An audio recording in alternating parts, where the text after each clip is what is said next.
Peace everyone, Unmasked Art here, and welcome to day 8 of Inktober. We're making our way through it. We've just finished the first week, and now we're on to the second week. Hopefully everybody is holding on, and hopefully you guys had a good, well-rested weekend because it's Monday and it's time to get going. A few of you have asked me if I'm going to plan on using markers for this month, my answer was yes, and in fact today I am going to be using markers. As you can see, I have my color palette here just for some guidance for my color choices, and I have my collection of markers here. The markers that I use you can't buy because they stopped making them, I think, in the late 90s, maybe early 2000s. I found a full set of them on eBay about 5 years ago. They're alcohol-based markers, and they're amazing, and I love them, and it's heartbreaking that they don't exist anymore. But yeah, this is what they look like on paper, and this is what my Inktober piece is going to look like today. Today's prompt is star, and while I'm rambling on here about stuff, let me go ahead and show you all the amazing work that you guys sent me yesterday for yesterday's prompt, which was... I'm so bad at this. Yesterday's prompt was exhausted. Oh, goodness. Yeah, I was a bit exhausted yesterday, yeah. But it was a good prompt, a lot of fun. You guys turned in some amazing work as usual. If you want to send me your work to have it featured on the stream, make sure you join the Unmasked Art Family Facebook group. I have the link for that in the description. I also have the link for all of the supplies that I've been using this month so far, obviously with the exception of my markers. If you want to know what they are Tria Pantone Letraset markers. And Letraset was bought out by Pro Marker, if I'm not mistaken. And you can still get like Tria markers or Letraset markers or something like that, but they're not the same. You cannot get these markers that I have, and I was fortunate enough to buy like 150 of them off eBay for like $90. It was so cheap. It was ridiculously cheap. There's maybe like one marker that is kind of broken a little bit, but it's still totally usable. Not a single one of them is dried out, and they are over 15 years old. It's ridiculous. They could even be 20 years old. But anyways, I am going to start inking as soon as the lovely pictures across the screen stop showing up. There was 30 entries, I think, today, so a whole bunch of fantastic drawings that I enjoyed looking at very much. So real quick, I'll just say hello to everybody in the chat.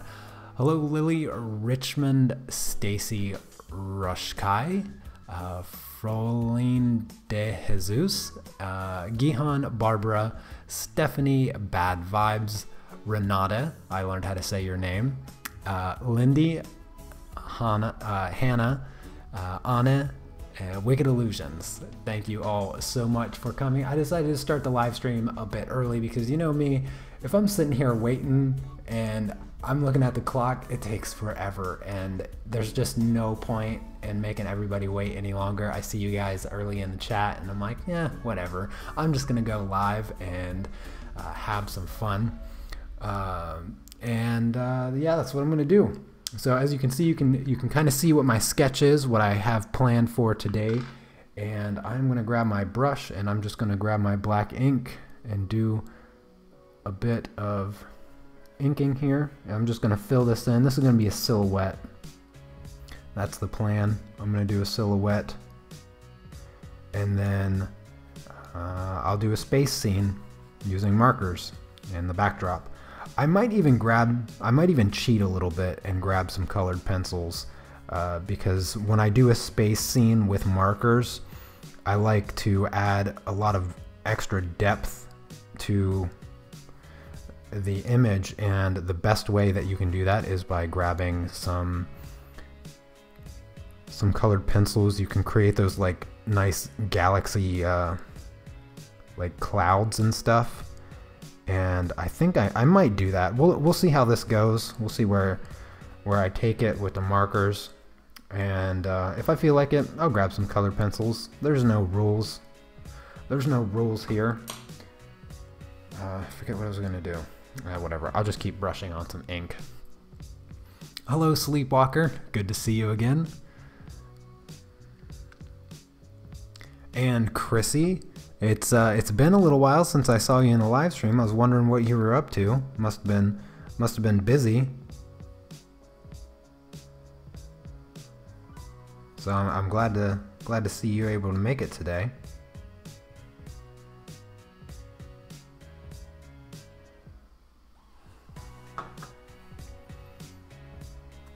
If you guys have any questions, feel free to ask. I don't really have. I'm not sure if I have any like topics really today. I do have one question for you guys, and this is a little strange. Perhaps it's a little strange, but recently I've been considering cutting my hair, like fully getting rid of my locks, and I was just curious of what you guys thought of that, because I've been thinking about it for probably a month now, and I'm pretty certain that at least by the end of the year I intend for them to be gone. And I don't know, I was just curious of what you guys, what your feelings were on that, because I know a lot of you really like my locks, and I get compliments on them all the time. And there was one day I was walking, I don't remember where I was walking from, but this older lady, older lady, she had to have been like in her 70s at least. She was pretty old, and she just stopped to compliment my locks, and of course she was doing it in Polish, and I didn't really know how to respond to her. I just said thank you, and went on my way. But I do get a lot of compliments, and you know, it comes down to this, is that they're really painful to deal with. Like they take up a lot of time, and I've had them. It didn't take me that long, to be honest with you. It really didn't take me that long to grow them out. It's only been like 4 years. And yeah, I mean 5 if you include the time that I grew out my hair a little bit, because I had, I don't know, maybe 8 or 9 inches of hair before I got them put into locks. And the first year of having them was by far the most painful, because they looked hideous. They were really ugly, and I had to only wash my scalp with essentially waterless shampoo for an entire year. And I don't know if you've ever went an entire year without washing your hair, but it's not like my hair stunk or anything like that. There was no smell, because I did wash them like twice a week. But it's time consuming. It takes a lot of time, and it's a lot of money to buy the waterless shampoo. And so I know that if I get rid of them, I'm most likely never going to have them again. But I don't know. Sometimes I just need to change something, and my hair is something that I've been thinking about changing for a while. Oh, hello, Miriam.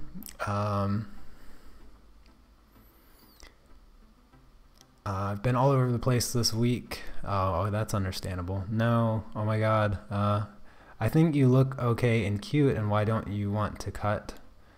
I love your hairstyle. You do you. What does my wife think? Well, she likes my locks a lot.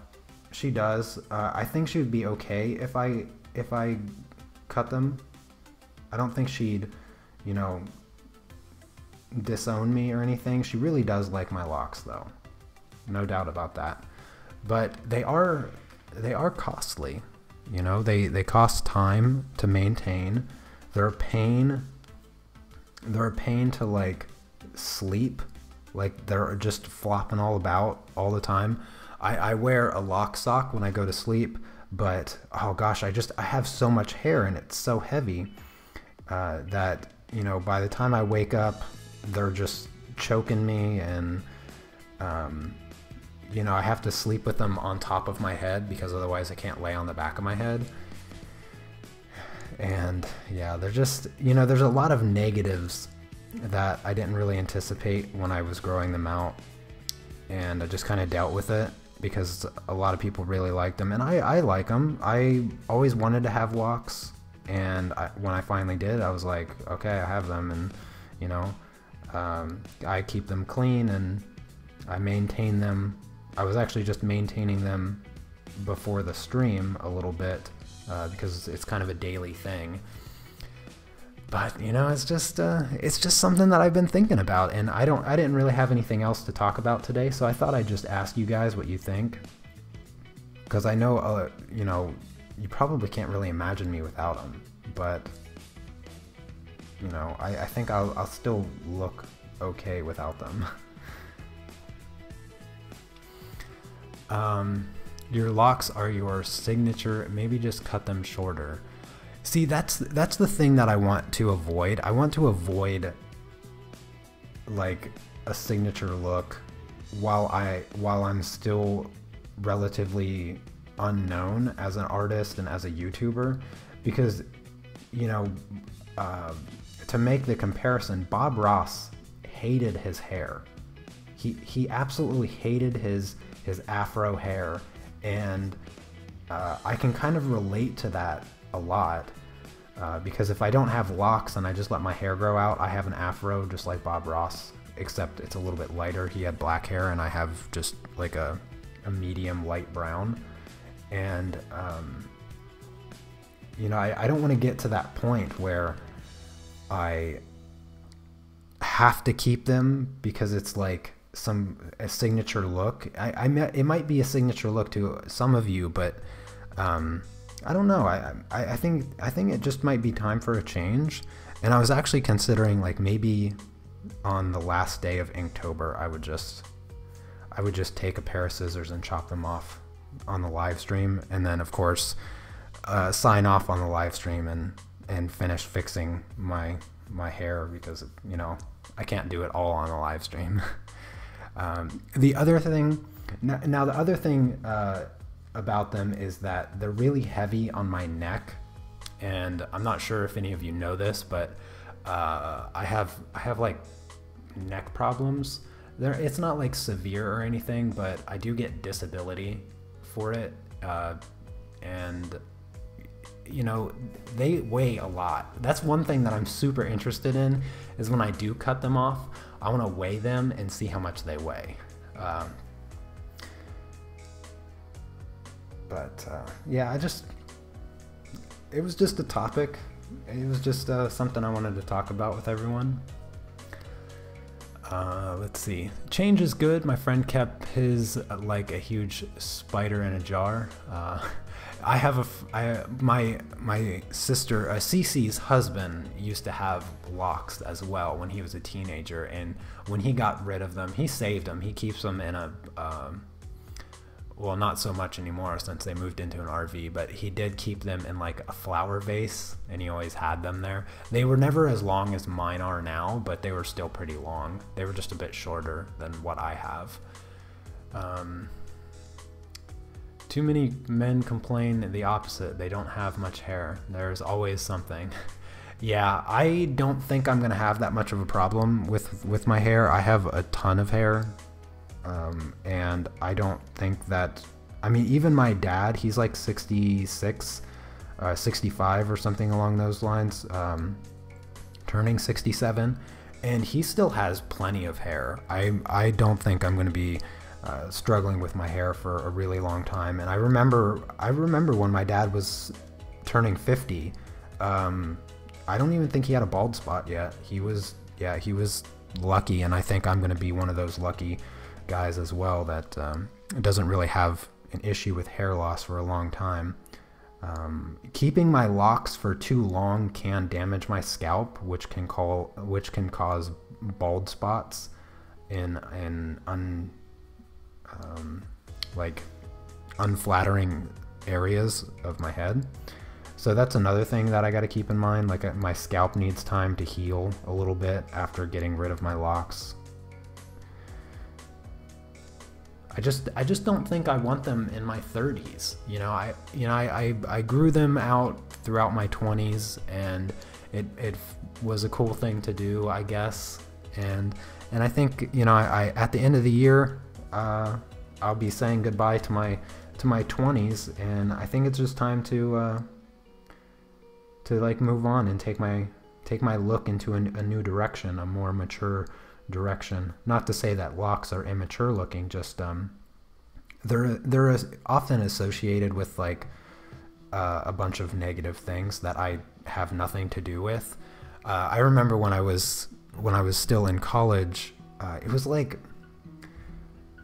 it was after my classes. I was sitting there waiting for the bus, and this random person I've never met in my entire life, he just walks up to me on campus. I'm waiting for the bus to take me back home, and he just walks up to me and he asked me if I had any drugs. And I looked at him, I was like, no, why would you ask me? And it was just, it doesn't bother me that people make assumptions about the kind of person I am because of my hairstyle. It really doesn't bother me. Every once in a while, I'll get a comment on YouTube, people referring to me as like a hippie or whatever. And I couldn't describe myself further from that. Not to say that there's anything wrong with being called a hippie or being a hippie. I wouldn't refer to myself as that. I don't even know what a hippie actually is, but yeah, it's not something that I would describe myself. But people make a lot of assumptions about me because of my hair, and yeah, I don't know if I want that. I don't know if I want that those assumptions to continue when I'm no longer in my 20s. Let's see. That could be a fun ending to Inktober. Yeah, it could be. It could be a pretty interesting live stream, I tell you that. No doubt there. Do I have a memory foam pillow? Yes, I do. I do indeed have a memory foam pillow. I even have a memory foam mattress. Close enough to memory foam. It's actually the hypoallergenic one. Some people, have problem with memory foam, but yeah.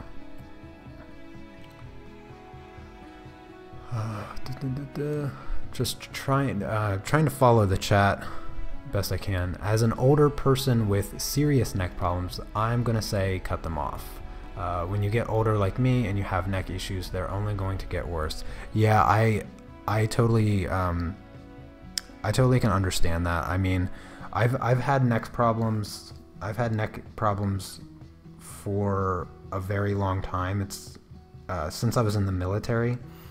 When I was younger, it wasn't like when I was a teenager. It wasn't so obvious. But as I got older, it got worse and worse. And one of the problems is that I get headaches a lot. I'm very sensitive to motion. I get motion sickness super easy, which was probably a bad idea to join the Navy and be on a ship, because I definitely had seasickness like all the time, and it was really tough. But yeah, the neck pain often causes tension headaches, and they can be quite painful for me. And I try to work through them the best that I can. Had physical therapy while I was in the military as well for my neck problems, and Yeah, I think it's just a wise decision to get rid of the excess weight on my neck. I mean, perhaps over the years, like having this extra weight and it slowly getting heavier and heavier, probably strengthened my neck quite a bit. But it, you know, I think it's probably about time to get rid of them and do something different. Would I cut your hair completely off, like bald first and grow it? No, I wouldn't do that. If I cut them off, what I'll do is I'll cut them off to the point where there's probably still about 3 or 4 centimeters left of the actual lock, and then what I'll do is I'll pick them out, because you know there's no picking it out from here. Like I can't undo it from here, but I should be able to undo it if I just leave like a little bit, maybe about this much, and then from there, you know, I'll just try to pull them out. I'll wash them a couple times, and then I should be able to have, you know, a relatively decent length of hair to style a little bit. I definitely don't want to go completely bald, but I'll probably go more towards a military type haircut because I think that's what looks the best on me. I don't like having medium length hair. I think I look retarded. So probably keep it rather short, but not bald. I can't. I do have a nice shaped head. I have a nice shaped head. It's nice and round and smooth, so it's not a lumpy bald head. But I don't want to go bald, especially not with winter coming up. I need a little bit of hair on my head, or my brain will freeze here.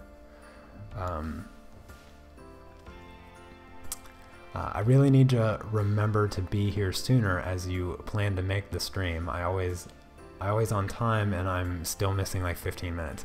Yeah, Katajina, I did start a few minutes early today. I saw like 8 people waiting, and they were in the chat talking with one another, and I was already sitting here for like 10 minutes, and it wasn't enough time to really do anything other than sit here and just wait for the stream. So I decided to just go ahead and start it.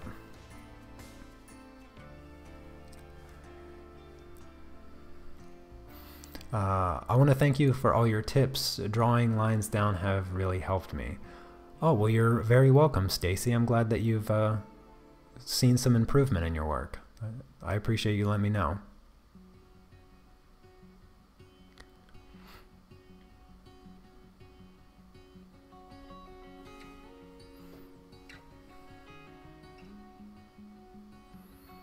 It's understandable that you want something new. But if you shave your head to start off with, then you will be just like your logo. Yeah, I'll be a little bit more like my logo.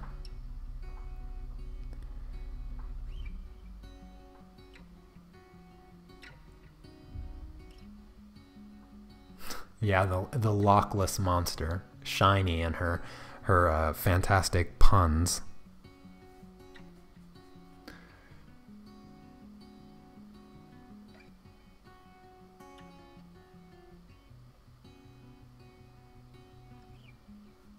I just wanted to make sure I wasn't going to lose any subscribers if I cut my locks off, you know? I'm kidding. Your hair plan sounds great. Will never regret cutting 3 inches off mine. Less headaches, less neck strain. Exciting to have a new look. It is kind of exciting. I am going back to the States, back to the United States in the middle of next month. So it could be kind of interesting to show up back home with a completely different look, because I've had this look for quite some time. So I'd go back and I'd shock a few people for sure. But I think that they'd like the look. There's a picture.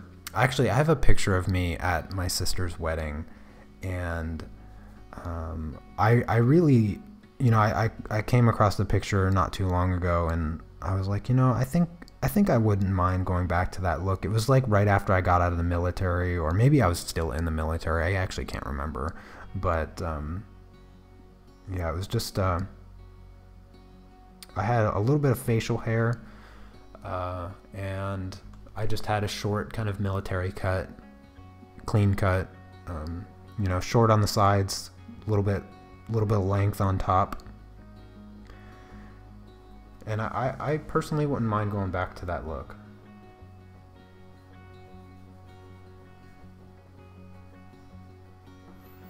Alright, so there's my lady in her umbrella. My brush is just going to be sitting over there. I don't need my brush anymore. I'm just going to wait for this ink to dry a bit. I have some other talents too, in addition to your locks. Yeah. I suppose if you're subscribed to my channel just because I have locks, that would be weird. That would be weird, and I probably wouldn't regret losing them. What's the star idea behind this picture? Well, Shiny, it is a silhouette, and I am going to be putting a space scene behind her. So that's the idea here. I really liked the pose. I liked the attitude kind of that the pose had, and it was just fun for me. And so that's why I chose this particular pose and the dress, and it reminded me of the one picture that I did last year. And I actually considered doing this one in more detail, but I wanted to keep it somewhat simple today. I got dishes to do, you know. I got dishes to do, and if I don't have them done by the time my wife's home, I'm gonna feel real bad. So I needed to make today a bit easy on myself. I'm just gonna zoom out a little bit so you guys can see the full thing. There we go. Now you can see the full picture a little bit better. Cut your hair off and grow a beard. Total makeover. Yep, that's kind of what I was thinking about. Not too much of a beard. I like to keep it short-ish. You have to film you cutting off your locks. Yeah, that's what I thought too. That's what I thought too.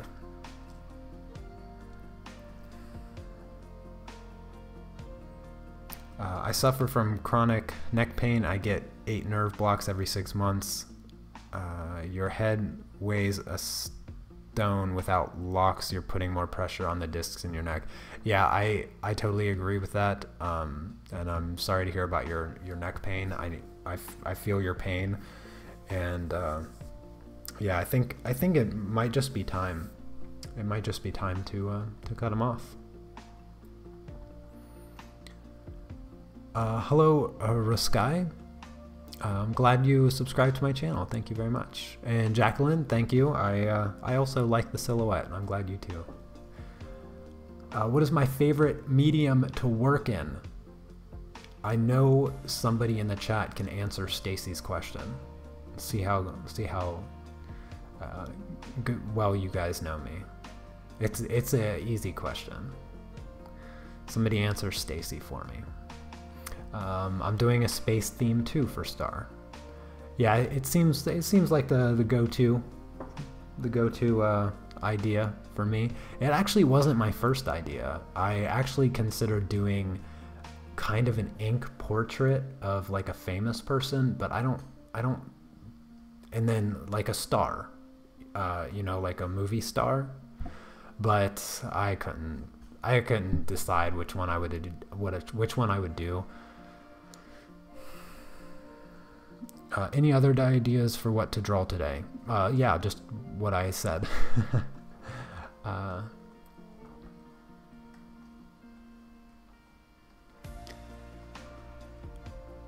Wait, you don't do the dishes as you use them? That's just inviting critters, not to mention just something else you have to do later.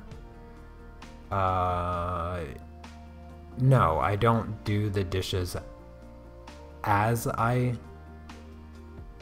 use them. I mean, sometimes I do, but there's like 2 plates and a cup. Calm down, Wendy. Calm down. Yeah. And I've maybe seen 1 bug in my flat ever. So it's all good. Don't you worry. Don't you worry, Wendy. When you're 10 stories up and your entire building is made of concrete, bugs don't necessarily show up unless they have wings.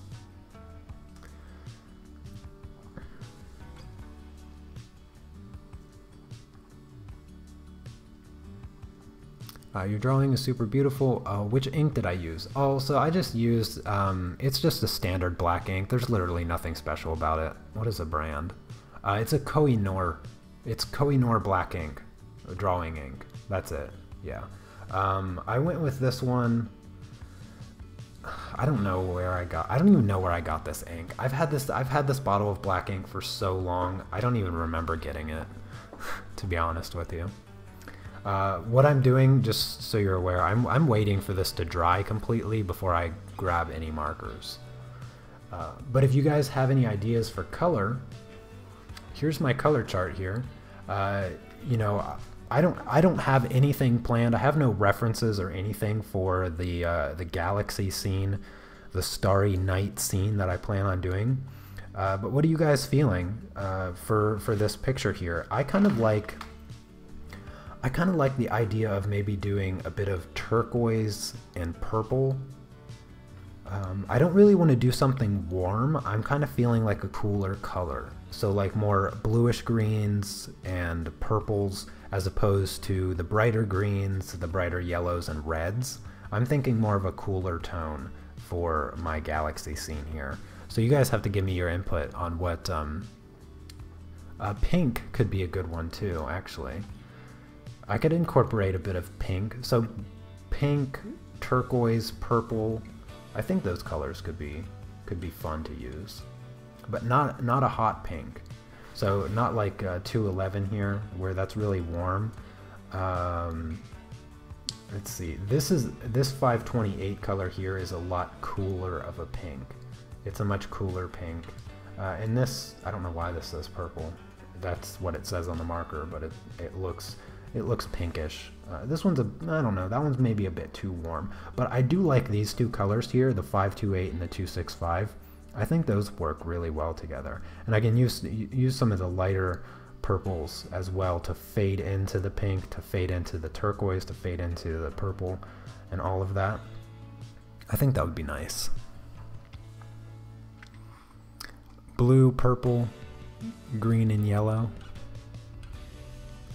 You hate pink and purple together. 552. Where's 552? Probably looking right at it. It's going to take me a million years. 552.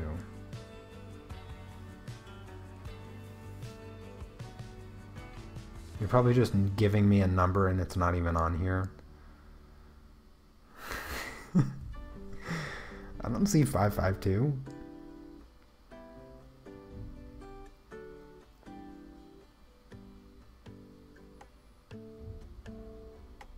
Oh, here, this really light blue.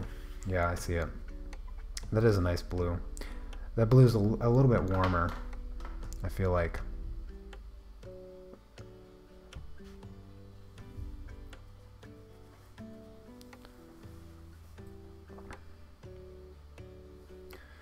Alright, let's go with, I'm going to start coloring now. And I think I'm going to start with the 264, just kind of this light purple here, and see where that takes me. And I'll start to just map it out, kind of map out the sky a little bit. What I'll do, probably just use the chisel tip. I'm gonna just do, I want to keep it somewhat enclosed, and I'll probably end up, no, I don't think I'll use the black ink. that way I can keep the sky relatively light. So I'll just kind of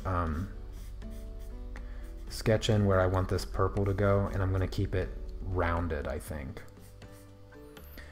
Keep all my marker strokes horizontal. And I was asked, I think yesterday, to do kind of a marker tutorial, and one of the things that I can tell you about markers is that, just like colored pencils, is that it is a medium that requires layers, and you just can't get past layers. So that's the secret with markers, with markers, is to work with them in layers. And in order to blend the markers real fluid-like, you just have to work back and forth between your colors. Actually, before I do this, I need to put some paper underneath just to prevent any potential bleeding.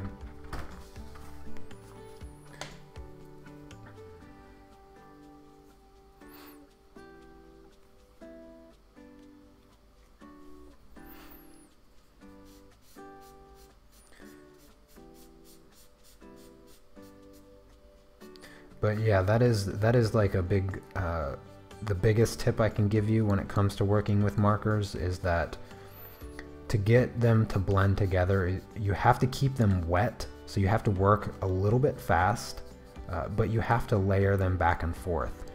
The other thing about markers is that, you know, even working with really high-end markers like Copic markers, you have to use intermediary colors. And what I mean by that is, I can't use this purple here and then immediately go to turquoise and then expect the transition between those two colors to be good, because there needs to be an intermediary color that helps that transition. And so having a whole bunch of markers, a really large collection, is going to be to your benefit, so that you have all the colors that you need for the in-betweens, because you need a lot of in-betweens.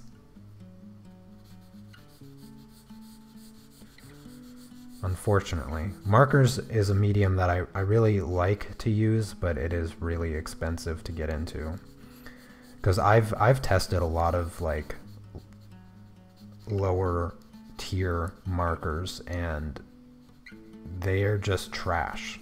They're just unusable from my perspective, just completely unusable, which is unfortunate, because it makes it impossible to get into markers on a budget.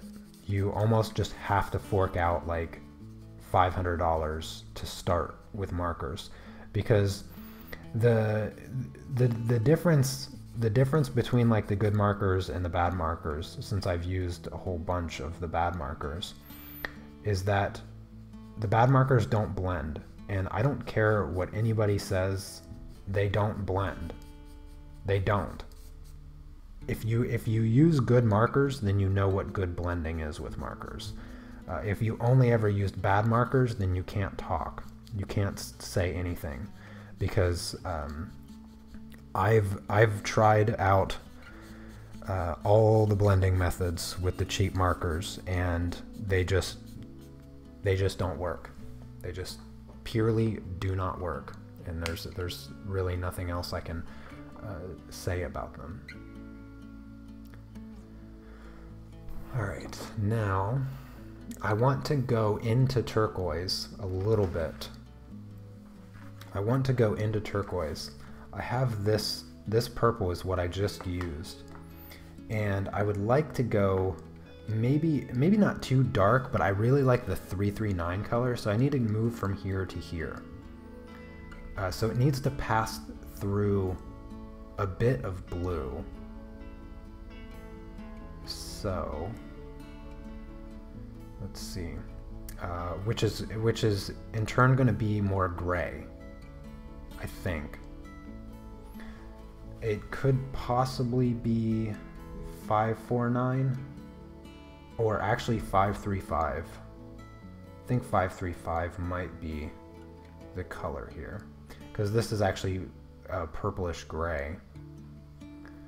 So that might be the transition color, 535.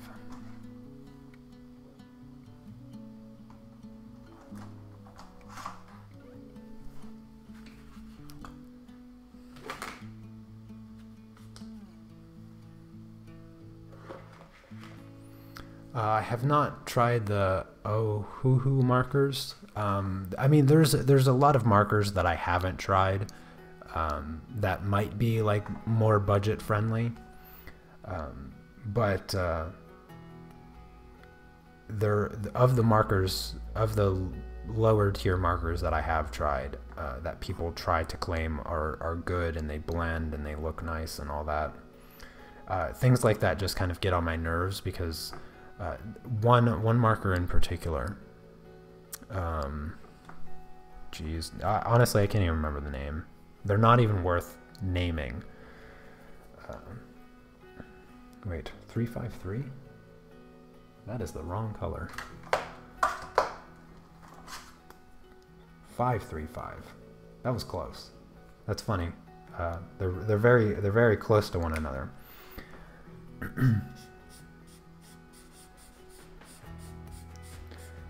Okay, so the other thing about working with markers that I want to mention, because I don't want to start any like heated debates. The other thing about markers is that when you are blending and you are layering, that you want to be careful when you layer a light color over a darker color, because if you do a light color over a color that is significantly more darker, then you're going to get a blotchy blend, and it's not going to look as good, because the lighter color will like eat away at the pigment of the darker color. So it's always better to, again, to have those transitionary colors in your blending stages, your blending transitions between one color and another.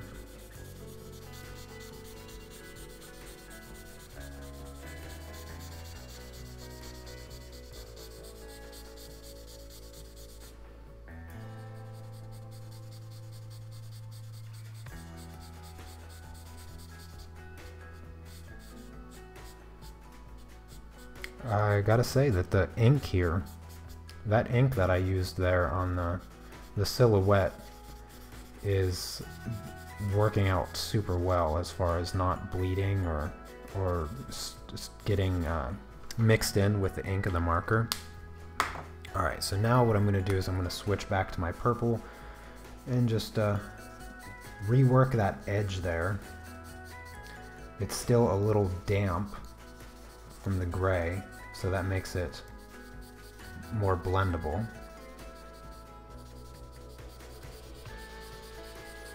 I'm just going to work it in to that edge, and it's going to fade a little bit. I'll even incorporate a bit more of the purple deeper into the gray, and then I'll do one more layer of the gray over top of that edge of the purple, and that should give me a really clean, smooth blend. These markers here, goodness gracious, I wish they wouldn't have stopped making them. These markers here are so good.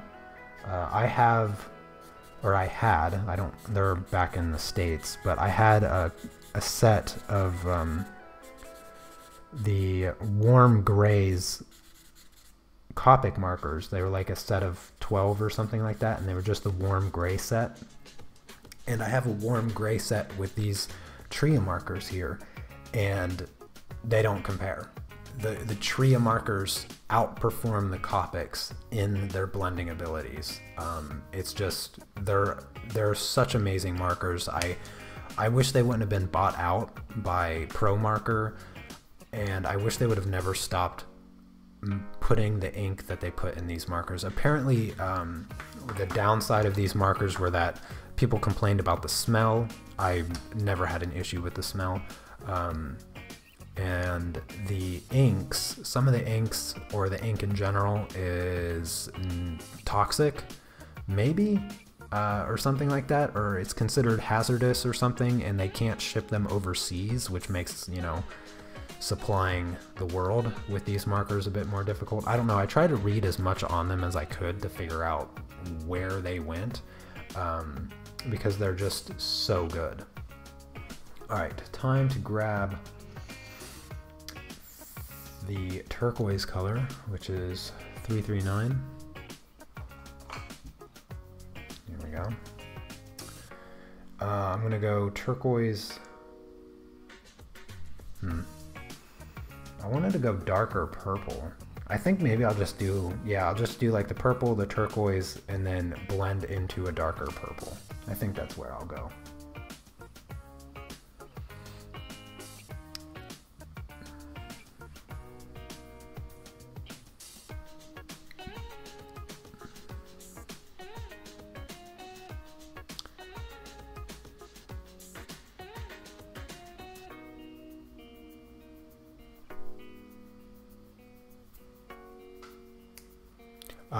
Wet paper will make markers stick to the paper even more and not move at all.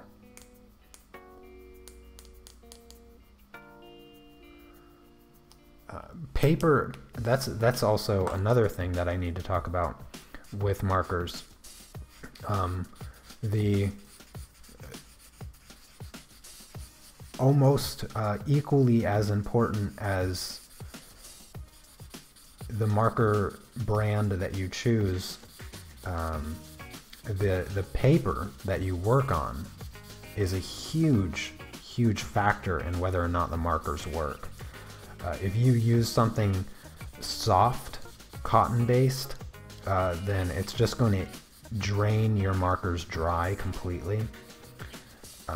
So like vellum paper or watercolor paper is just going to be a disaster with the markers.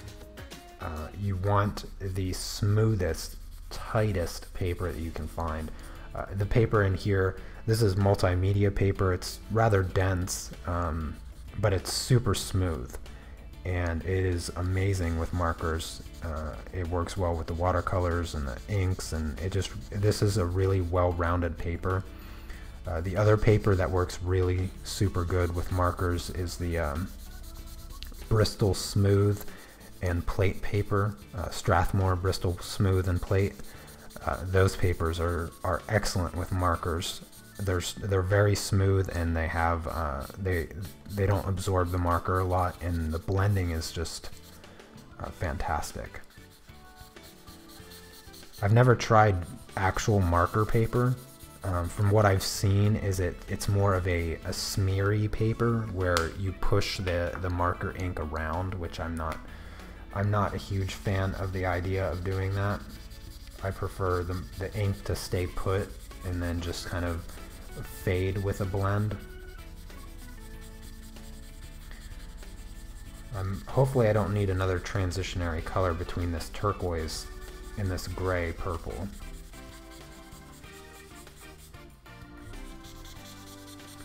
We'll see real soon.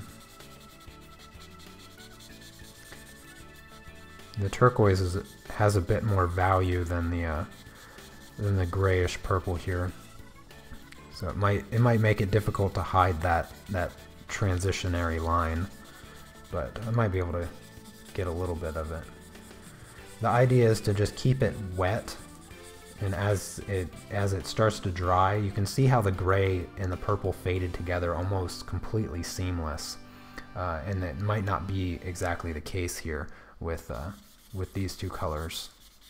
I might need another transition color, like a light green, something close to gray, possibly.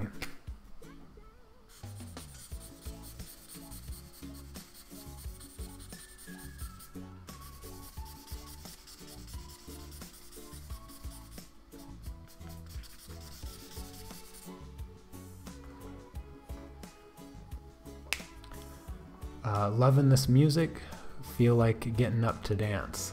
Yes, I added some new music to the live stream, so I'm glad that you noticed, and I'm glad that you like it.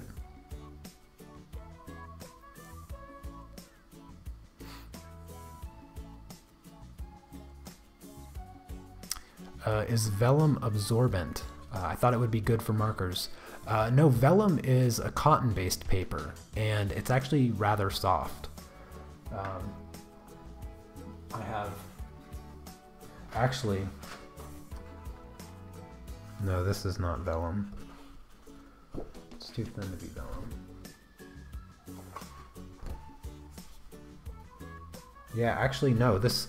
my color palette here, so that it matches all of my other color palettes. This is actually vellum paper right here, and it's not very good. It's not very good for markers. It is too soft, too absorbent. Little Nugget, he'll pop in. Little Nugget will pop in. Don't you worry. Actually, maybe I can just do him now. I'm just going to do a little silhouette of Nugget. He'll just be crawling right here, I guess. I'm just going to have him pop up right here.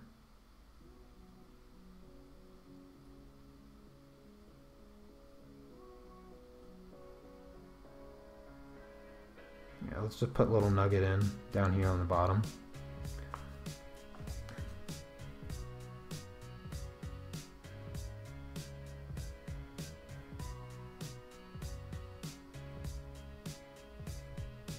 There we go. He's hiding in there. Alright, that's going to take a minute to dry, but I can continue to work up. I might be okay with that transition. That transition's a little tough, but I can probably move into purple now. I want to move into purple and then dark, just like a dark gray. Yeah, I'm just gonna grab the 266. Kind of a nice grapey purple. A cool grapey purple, and rather dark.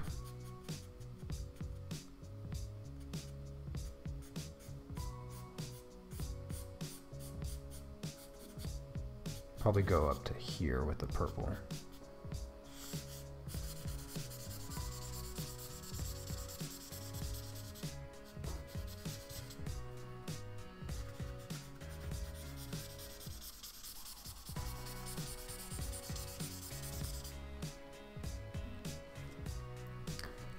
Bristol vellum isn't cotton. I don't know. Yeah, I'm not using Bristol. I don't know what Bristol refers to exactly. But my vellum paper is definitely cotton. The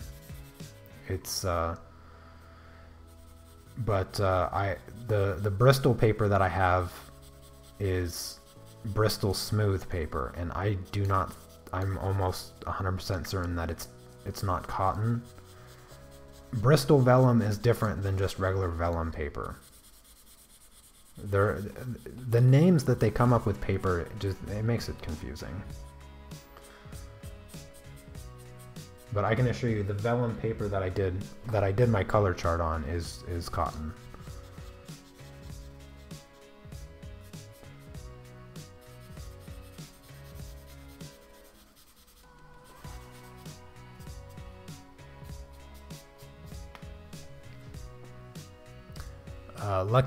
Nugget is lucky not to have his place on the umbrella.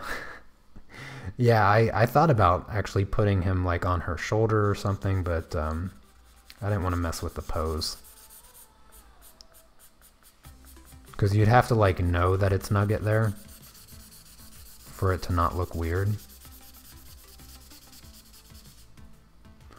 Alright, let's see. I'm going to wet up this edge here. Start and then grab the turquoise color again.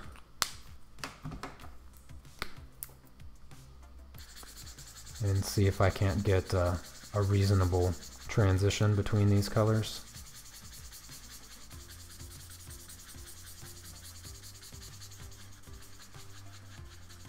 See, the turquoise over the purple turns it more of a bluish color, so what I'm thinking is that I can just grab a blue. I can probably grab a blue like 541 over there. That looks about right. Maybe too dark or something. Some bluish color as a transition color for these for this transition here.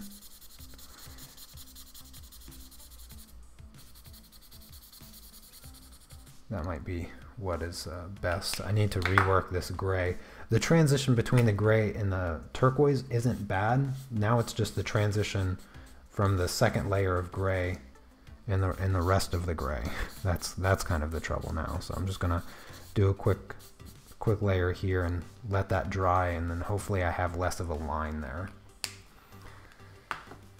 Yeah, I'm gonna grab 072. I think that works. Yeah, I'm going to try this in the transition. That's actually a bit darker than what I thought. See, this is a problem of doing these markers on good paper and not having my color chart on good paper, because it is showing up very different on the good paper than it does on my color chart. Add some more purple here.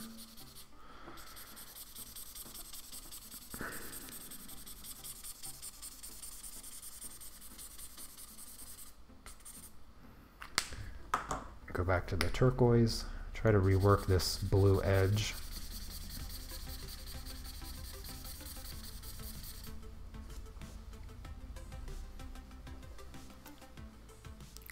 I need to do something with my colored pencils today, and your cat has taken my seat in front of my PC, but I'm listening to the stream.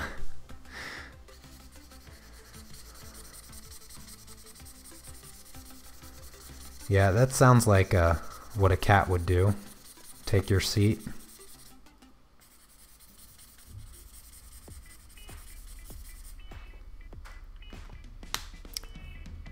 Okay, Miriam, you take care. Thank you so much for coming by the stream. Yeah, when it comes to markers, markers are a lot like pastels. It's all about the surface. I mean, if you are using like a soft absorbent paper with markers, you're just not going to enjoy them, and your markers are going to dry up in like 5 seconds. Wouldn't you want to do your color charts on the best for them papers then? Yeah, you would. I mean, in all honesty, you really would. I have this compulsion to do my color charts on the same exact paper so that they're the same exact size and they all kind of look uniform, and so that's what I did. I don't really use markers all that much, but yeah, it would have probably been slightly more beneficial to have done that for sure. Yeah, probably. Alright, I think I can grab 327. Yeah, this is a bit more bluish, darker turquoise, and I think this is going to work for my transition here between the blue and the lighter turquoise. So this will help get rid of that ugly transition. Just need a little bit of that color, and then come back to my lighter turquoise.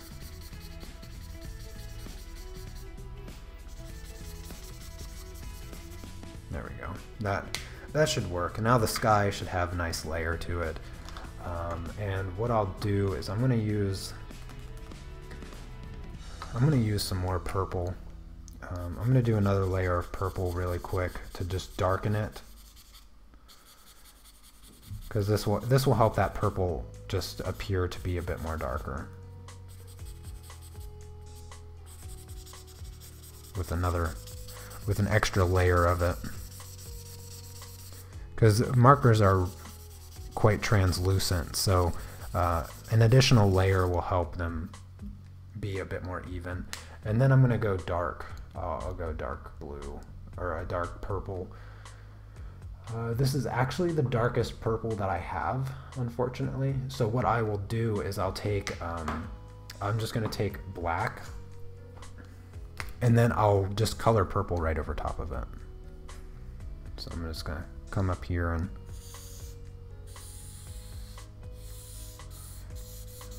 I'm going to leave this real loose, something like that, and then I'll do the purple over top of it.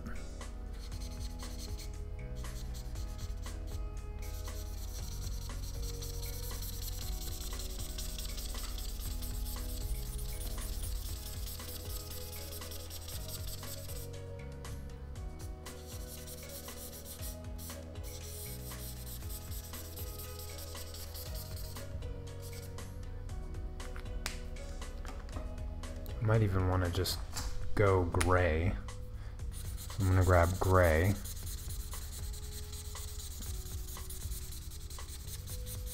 And use this to add a bit of value to my purple at the top here.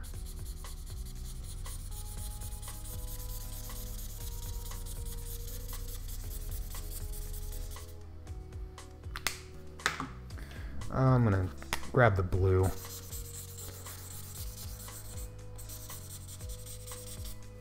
And then the purple again. This should do it for the colors. I think this will make it dark enough. And then once it dries, it should look rather smooth.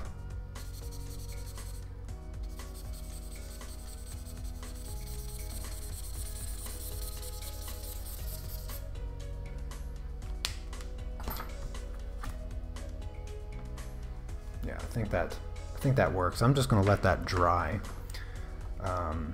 And then once that's dry, I'll just use my white gel pen here to add the stars. Let's see. Yeah, markers are definitely a very unforgiving medium for sure. Yeah. Don't you have bleed onto tips? If you use one over the other when they're wet? I've never used them. I'm not quite sure I understand what the question is. Don't you have bleed onto? Okay. Now I understand. You're saying that if I lay down one color and say I lay down black and then I try to blend it out, or I try to mix it while it's still wet with something much lighter, the inks will kind of sort of absorb onto the ink or onto the tip of the marker, but what actually just ends up happening is that you stain the tip of the lighter marker, but it doesn't actually affect the ink coming out. It's a very similar idea as when you use a paintbrush, like a nice like here's a good example. Like this paintbrush here, I used with red. I painted red paint, and you can see, maybe you can see the tip, where it was really white, now it looks red. It's kind of pinkish because of that red paint. And even though I washed this brush like crazy, it's always going to have that stain of pinkish from the red paint that I used. But when I take this brush and I paint white with it, it's not going to turn pink because the bristles are stained red a little bit. It's going to paint perfectly white as long as it's clean, but it's always going to stay stained like that, and that's just a product of the staining, but it doesn't affect the color. So if I were to do that with a lighter color, maybe I blend like a really light orange or something, peach color, next to a dark blue, and it turns the tip of my marker bluish. As soon as I use the light peach anywhere else, it's just going to be light peach because, yeah, it's just stained, but it doesn't make a difference.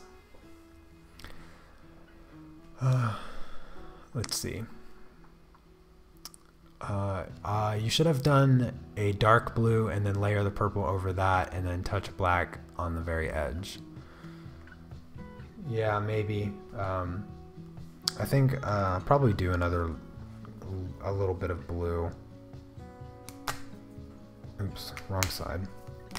I think I want to go a little bit farther down with the blue.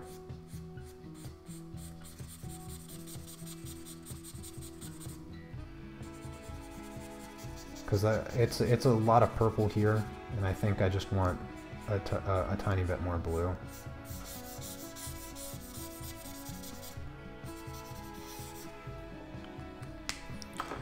Take the purple again.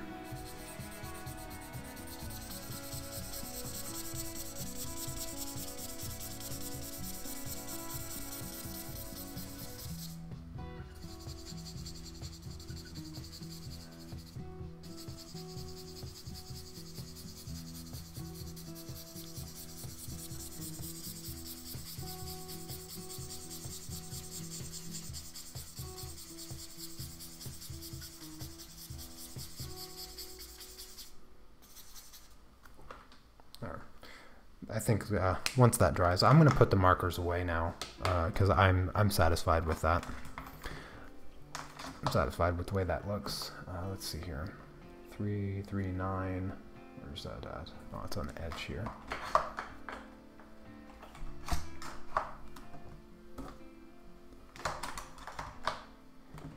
It's been a while since I've used my markers. Usually I have them, like I have my markers in the exact order in my holder as they are on my color chart. And most of the time I can just put them away without even having to search for them. Because I used to use them like a ton. I used to just use them all the time, and now I barely use them.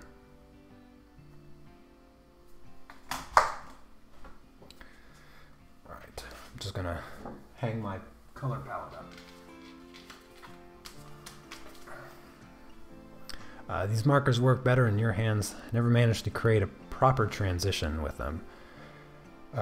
Yeah, like I said, the transitions can be hard, and it all depends on the markers themselves, on the paper, and your application. Yeah, and you have to have transition colors between extremes, like between the turquoise and the purple. There's a bit of an extreme there, and it turns blue, and you just have to have that third color that kind of balances the in-between there a little bit.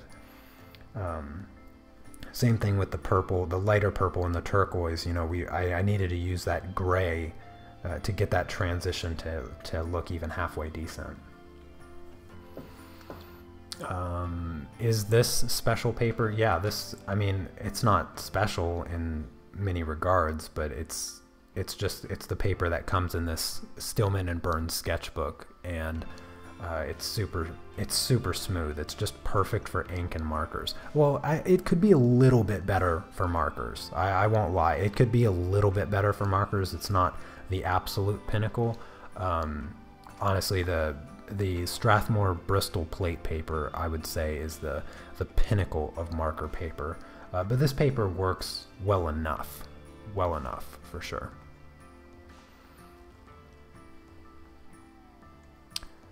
Oh, hello, Kiyomi. I didn't see you come in. Glad you were able to make it. Alright, I think that's probably dry, so I'm going to just sprinkle in some stars here. Maybe. I'm going to do the light stars first, so the really small dots, and then I'll just make some of them bigger for the stars that are a bit closer.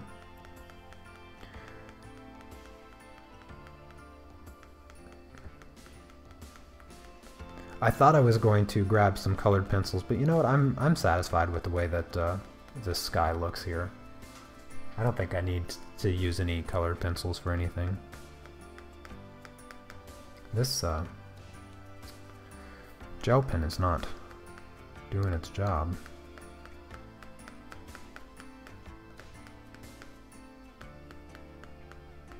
we go. Now it's starting to show up.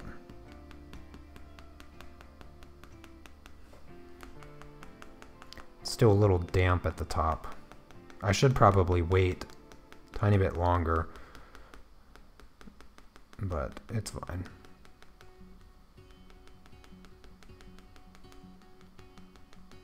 Guess I'll start with the stars down here at the bottom.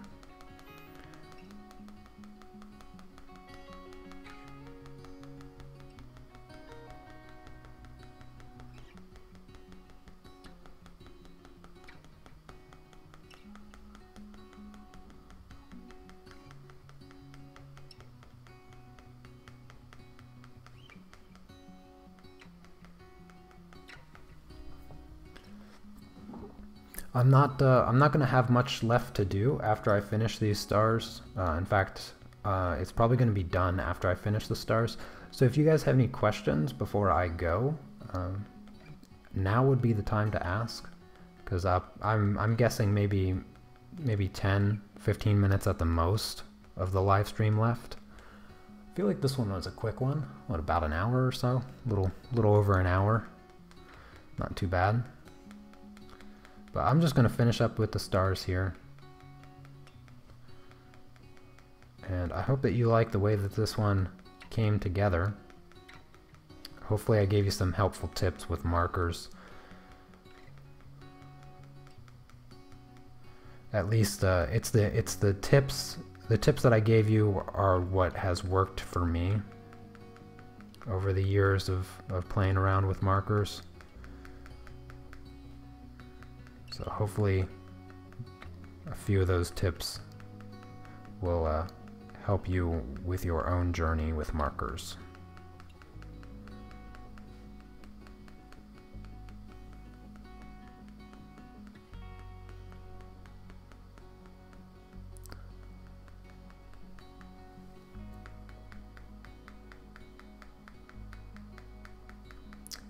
In the meantime, don't forget about the coloring competition that I am hosting. You can check that out by going over to my Patreon page. You'll have to scroll down a little bit to get the line art and get the information about the coloring competition.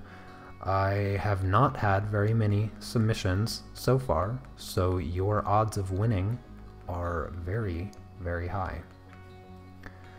I have less than 10 submissions. So as of right now, if you were to submit, you have roughly about 15% chance of winning. And that significantly goes higher if you consider second and third place also winning. You almost have a 50% chance of winning right now if you submitted even the worst possible coloring that you could ever imagine doing. You would still have a 50% chance of winning. And somebody is going to win.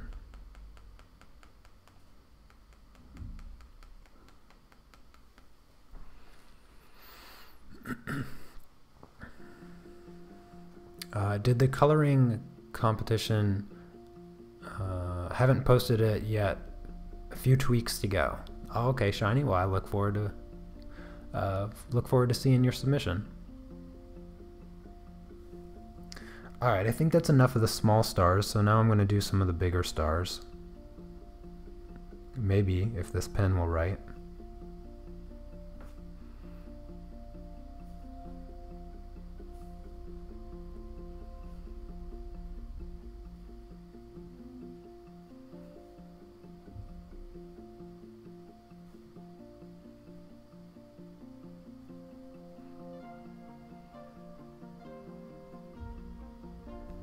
I always like doing sky scenes like this. They're simple to do. There's not a lot of skill involved when doing things like this, but they always come out looking fun and nice.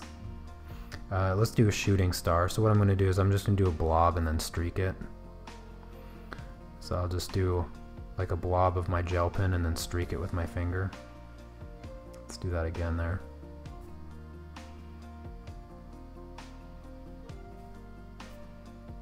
There we go, nice little shooting star. And then maybe a moon.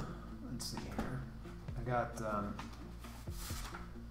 yeah, let's grab my little stencil thing. Let's do the moon up here.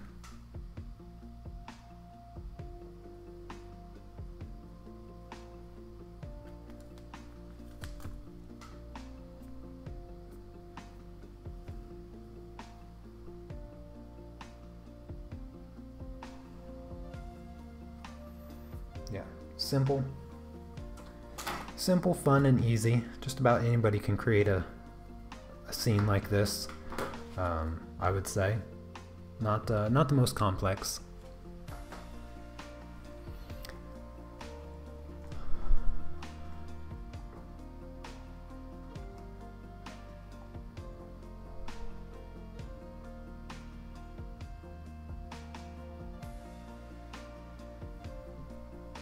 All right, everyone. So there is the finished Inktober piece for today. Hopefully you enjoyed the live stream. It was a lot of fun. Thanks for the input on cutting off my locks. That will help me convince my wife if she stands against me. Anyways, if you're not already a member of the Unmasked Art family and you want to submit your Inktober pieces, then I have the link for that Facebook group in the description. And I want to say hello to all the new family members that have joined this month.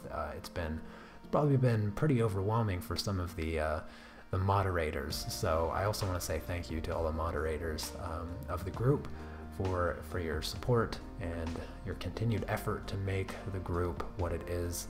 And yeah, tomorrow is flowering, if I'm not mistaken. Tomorrow's prompt is flowing, not flowering, flowing. Anyways, it sounds like a river in the making, so I look forward to seeing all your awesome pieces, and I will see you all tomorrow. Take care. Peace.